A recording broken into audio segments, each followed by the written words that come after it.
Hey everyone, welcome to The Bold and the Beautiful.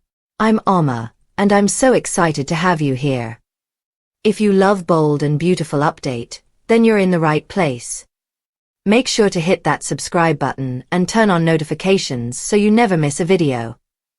Alright, let's dive right in. You ever have one night that changes everything? For me, it was supposed to be the happiest night of my life. My promotion party. The night I finally felt like I was stepping out of my father's shadow.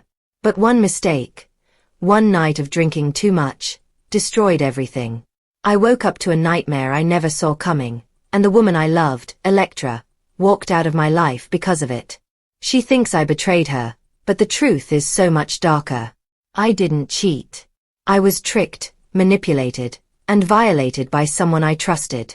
And now, I'm left trying to explain the unexplainable, while watching everything I care about slip through my fingers. I never thought one night could ruin everything I had worked so hard to build. My career, my reputation, my relationship, and even the way I look at myself in the mirror. But it did.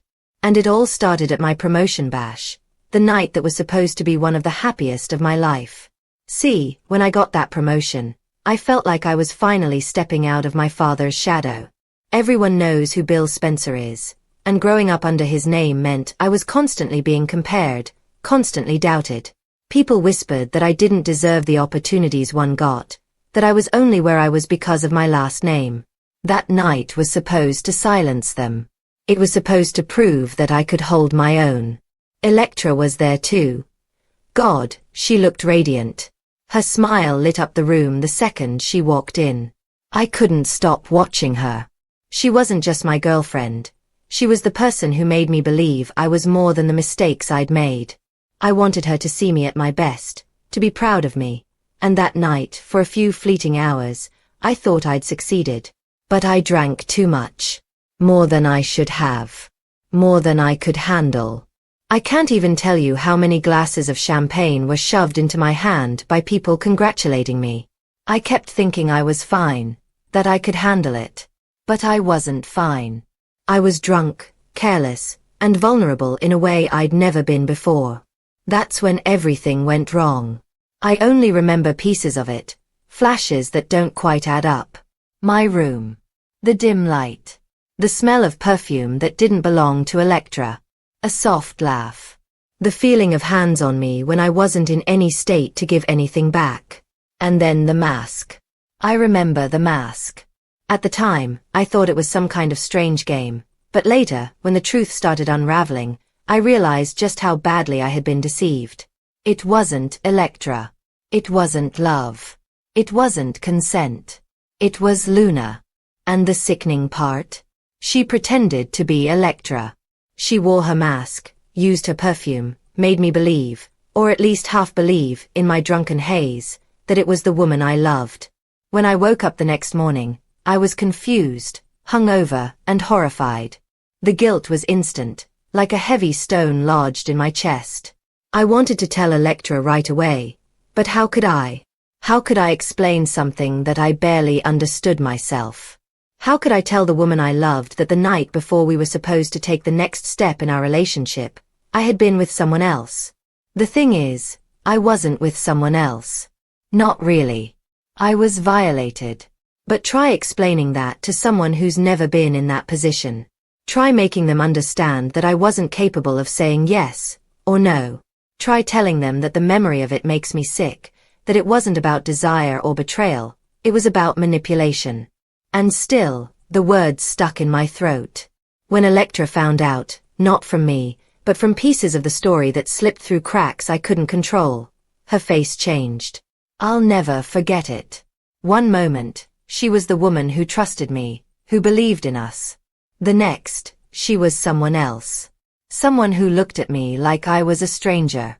She didn't scream. She didn't throw things. She just pulled away. Her eyes went cold. Her arms folded across her chest like she had to protect herself from me. And in that moment, I knew I had lost her. She didn't want to hear about what really happened. She didn't want to hear about how drunk I was, or how Luna tricked me. To her, it was simple. I had been with another girl the night before we were supposed to make love for the first time. And no amount of explaining could erase that fact from her mind. I tried. God, I tried. I begged her to listen, to see the truth, to understand that I wasn't the villain here.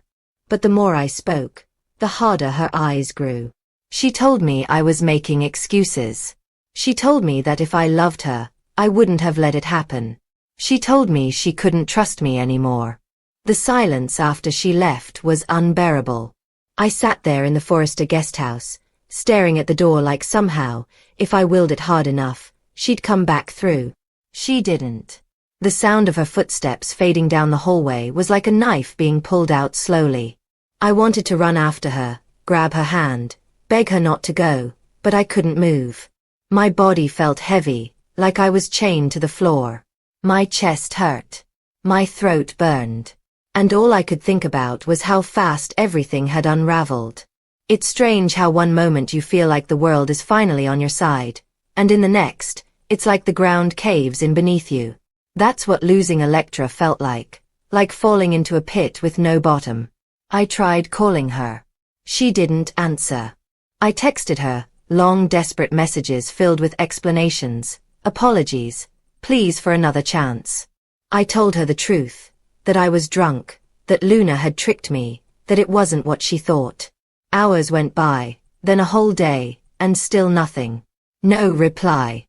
By the second day, I started to realize this wasn't going to be something we patched up with a tearful apology and a hug. This was different. This was her looking at me as someone unworthy of her trust, her love, her body. And the more I thought about it, the more it ate me alive. What hurt the most wasn't just that she left. It was the way she left. The way she looked at me before she walked out.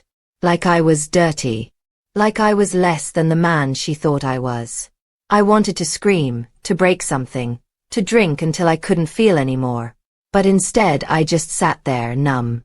I thought about that night again and again, replaying every fragment I could remember. The perfume. The mask. The laughter. The way my head spun, how I couldn't even tell which way was up. And then waking up to the horrifying realization that it hadn't been Electra at all. Every time I relived it, I felt sick to my stomach. I wanted to shower until my skin peeled. I wanted to scrub away the memory. But memories don't wash off. They stick. They burrow into you, twisting everything you thought you knew about yourself. And then came the guilt. Guilt that I hadn't recognized what was happening sooner. Guilt that I hadn't fought harder. Guilt that I hadn't stopped it. People like to say, if it was really that bad, why didn't you stop it? They don't understand that sometimes you can't. Sometimes you're too far gone, too drunk, too disoriented to even know you should. And by the time you realize, it's already over. I kept imagining how different things would have been if I'd just left the party earlier. If I'd stopped drinking after the second glass. If I'd locked my door. If I'd done 1,000 little things differently. Maybe then Electra and I would still be okay.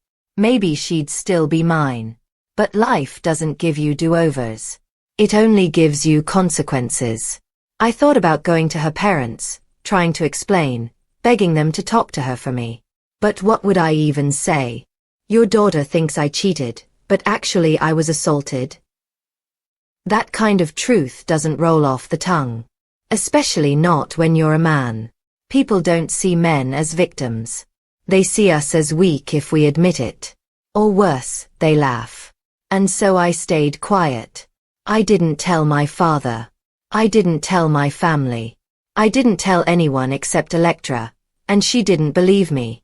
Nights were the worst. I'd lie in bed staring at the ceiling, my mind spinning. Every creak of the house, every shadow in the dark made me jump.